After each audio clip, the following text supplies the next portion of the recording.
ఇండియాలో బీసీలు ఉన్నంత దౌర్భాగ్య పరిస్థితులు ఇంకెవరు ఉన్నారు. అటు కాకుండా ఇటు కాకుండా మధ్యలో ఉన్నారు కదా, అట్లనే ఉన్నారు వాళ్ళు. బీసీ రిజర్వేషన్లు అని 60 ఏళ్ళకి ఎత్తారు పోరాటాలు, ఇప్పటికి వచ్చింది లేదు, సచ్చింది లేదు. ఈ ఉద్యమం పేరు మీద వందల మంది బీసీ నాయకులు పుట్టుకొచ్చారు, పార్టీలు పుట్టుకొచ్చినాయి. ఎటువైనా ఏమైనా కూడా తెలియదు. ఎందుకు ఇట్లా అవుతుంది అని అంటే బీసీ ఉద్యమాలు రాజకీయ రూపం తీసుకోవట్లేదు. అయితే కాంగ్రెస్లో ఉన్న బీసీ లీడర్ వస్తాడు, లేకుంటే బీజేపీలో ఉన్న బీసీ లీడర్ వస్తాడు, తెలుగుదేశం పార్టీలో ఉన్న బీసీ లీడర్ వస్తాడు, టీఆర్ఎస్లో ఉన్న బీసీ లీడర్ వస్తాడు. కానీ బీసీ లీడర్ లేడు. ఆడేడు నిలబడి నిరాహార దీక్ష చేస్తారు, నిరసన చేస్తారు. కానీ రాజకీయం ఎవ్వరు చేయరు. హక్కులు కావాలంటే చేయాల్సింది సామాజిక పోరాటాలు కాదు, రాజకీయ పోరాటాలు. అరే వీళ్ళు రెడ్లు కమ్మలంతా మన ఓట్లతోటే కదా అక్కడికి పోయి మన మీద పెత్తనం చెలాయించేది, మాట్లాడితే మనల్ని దేకకుంటుండేది. ఆ అధికారం ఉందనే కదా వాళ్ళ దగ్గరికి పోయి బిచ్చగాల లెక్క పోయి అడుక్కుంటున్నాం, అయ్యా అది ఇది అని. మాత్రం సోయి లేకుంటే ఎట్లా?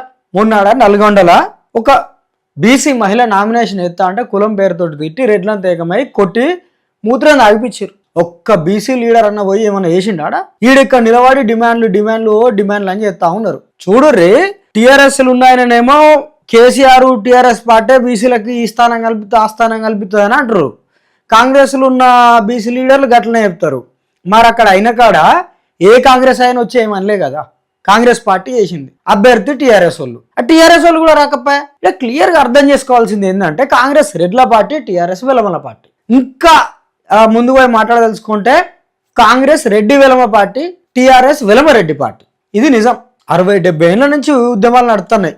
అధికారం రెడ్లు కమ్మల చేతులు పెట్టి బిచ్చం అడుక్కుంటే ఎందుకు ఇస్తాడు? వాడు ఏం అడుగుతాడు?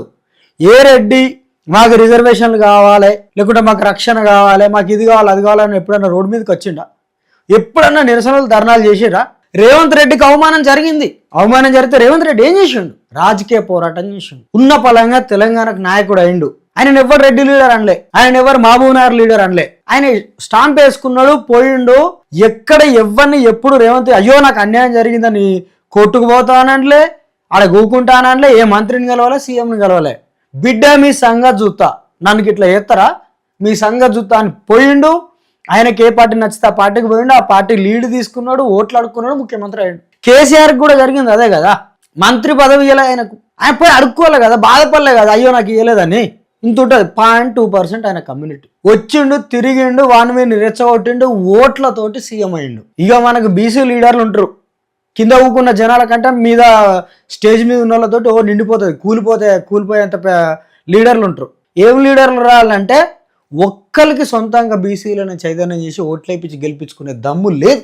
నేను వాళ్ళని నాయకుల్ని లేకుంటే మేధావులు ఇంకేదో ఉంటారు కదా, వాళ్ళని నేనేమో అవమానించట్లా బీసీ లీడర్లను. కానీ వాళ్ళ శక్తిని వాళ్ళు తెలుసుకోకుండా ఒక ఆయన కాంగ్రెస్ సపోర్ట్ తోటి ఎమ్మెల్యే అవుతాడు, ఇంకో ఆయన బీజేపీ సపోర్ట్ తోటి ఎమ్మెల్యే అవుతాడు, ఇంకో ఆయన టీఆర్ఎస్ సపోర్ట్ తోటి ఎమ్మెల్యే అవుతాడు.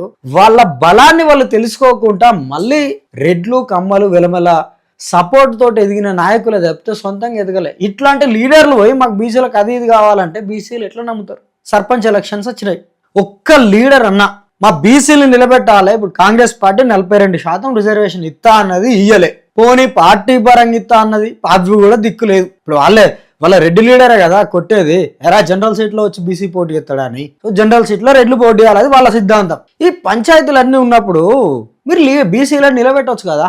ఒక్కలన్నా బీసీలకే ఓట్లు వేయర్రి, బీసీలరా అని ఎవరన్నా పిలుపునిచ్చిర్రా?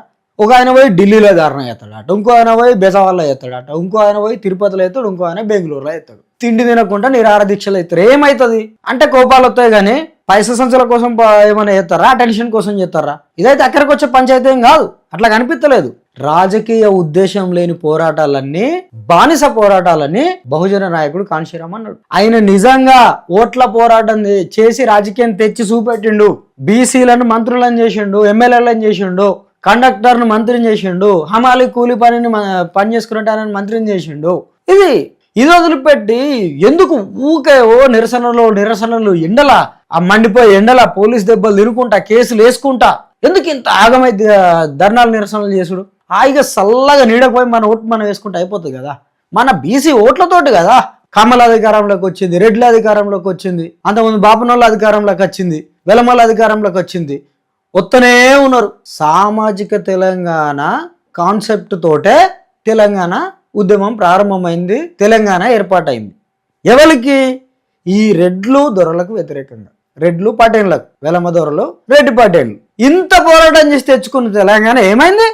మళ్ళీ చివరికి వాళ్ళ చేతులకు పోయింది. ఎందుకు అని అంటే మనం రాజకీయ ఉద్యమం చేయలే. తెలంగాణ ఇంకా రాకముందుకే కేసీఆర్ అన్నాడు టీఆర్ఎస్ తెలంగాణ సాధన కోసం ఉన్న పార్టీ, ఈ రాజకీయాల ఆలోచన లేదన్నాడు. తీరా టైం దగ్గర రాగానే టీఆర్ఎస్ ఫక్తు తెలంగాణ ఫక్తు రాజకీయ పార్టీ అన్నాడు. ఆ సెన్స్ మనకు తెలియాల, వాళ్ళు ఎందుకు అట్లా మాట్లాడుతారు ఏందని. మనోళ్ళేమో అసలు మాకు రాజకీయాలతో సంబంధం లేదు, రాజకీయాలకు అతీతంగా మేము పోరాటాలు చేస్తామంటారు. ఏం చేస్తారా రాజకీయాలకు అతీతంగా పోరాటం చేసి? ఈ జనరేషన్ బిచ్చమెత్తుకోవాలి. ఇప్పుడున్న అగ్రకుల పార్టీల దగ్గరికి పోయి అయ్యా మాకీరు, అయ్యా మాకీరు, అయ్యా మాకీరు అని నెక్స్ట్ జనరేషన్ గంతేగా. 60-70 ఏళ్ళ నుంచి పోరాటాలు ఇట్లనే ఉన్నాయి కాబట్టే మన స్థితిగతులు మారలేదు. కనీసం నార్త్ ఇండియా చూసైనా మనం నేర్చుకోవాలి కదా. ఇంకా మనం చదువుకున్న వాళ్ళం, తెలివిమంతులం అని పెద్ద పెద్ద గఫాలు కొట్టుకుంటాం. ఉత్తరప్రదేశ్, బీహార్లో వచ్చింది యాదవులు, కుర్మీలు, జాటవులు అద్భుతంగా రాజకీయాలు చేసి బీహార్, యూపీని అయితే బీసీఎస్సీల చేతుల్లో ఉన్నది. ములాయం సింగ్ యాదవ్ అయిండు, లాలూ ప్రసాద్ యాదవ్ అయిండు, నితీష్ కుమార్, వీళ్ళంతా మండల ఉద్యమంతో వచ్చిన వాళ్ళు. బీసీ వాళ్ళు ఉత్తానే నిరాహార దీక్షలు చేసుకుంటా ఊకోలే కదా, రాజకీయాలు చేసిర్రు. రాజకీయాలు చేసి మా మంత్రులు, ముఖ్యమంత్రులు అయిండ్రు. అయి సమాజాన్ని మార్చిర్రు. ఒక్కరు ఒక ఎజెండా పైకి రారు, ఎవరు చెప్తే వాళ్ళకి వినరు. ఐక్యత లేదు. ఇండ్లున్న ఆయన నేనే పెద్ద మనిషి అంటాడు, ఆయన నేనే పెద్ద మనిషి, ఈయన నేనే పెద్ద మనిషి అంటాడు.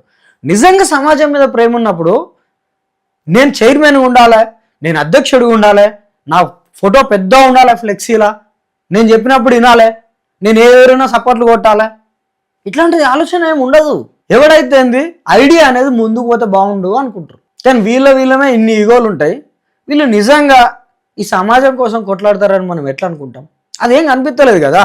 సో ఒకటి గుర్తుపెట్టుకోవాలా, హక్కుల కోసం చేసే పోరాటాలు ఎప్పుడూ రాజకీయంగా ఉండాలి.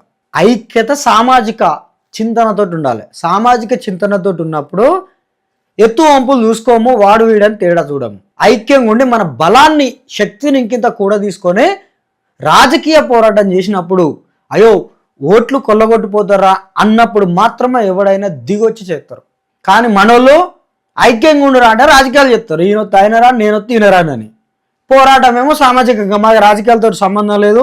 ఎందుకు సంబంధం లేదా? ఓట్లు రాజకీయాలు ఇచ్చిపెట్టి ఏం చేస్తారు? మీరు ఏం సాధిస్తారు?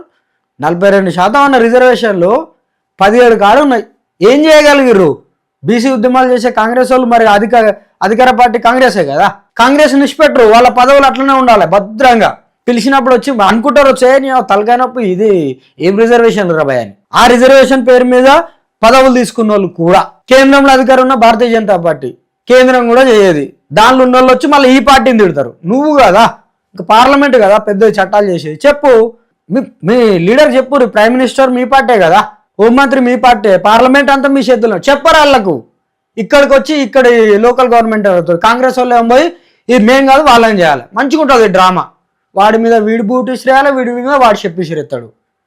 సో ఇది రాష్ట్రంలో దేశవ్యాప్తంగా జరుగుతున్నది. ఓట్ల చైతన్యం లేకుండా జరగది. దమ్ముంటే బీసీ నాయకులు, బీసీ మేధావులు అందరు పోయి తెలంగాణలో ఎన్ని సర్పంచ్ స్థానాలు ఉన్నాయి అన్ని సర్పంచ్ స్థానాలలో బీసీలను పెట్టుర్రి. కాంగ్రెస్ నుంచో, బీఆర్ఎస్ నుంచో, బీజేపీ నుంచో పెట్టబుద్ధి కాకుంటే బీసీ జేఎస్ అని పెట్టిరు కదా, దాని నుంచి పెట్టుర్రి. లేకుంటే ఏ పార్టీ నిలబడ్డా సరే బీసీలకు పిలుపునియండి, మన బీసీలకు ఓట్లు వేయరు, బీసీలను గెలిపించుకుందామని. అది పంచాయతీ. అది పక్కకు పెట్టి ఉప్పు సత్యాగ్రహం, పప్పు సత్యాగ్రహం చేస్తే ఏమవుతుంది?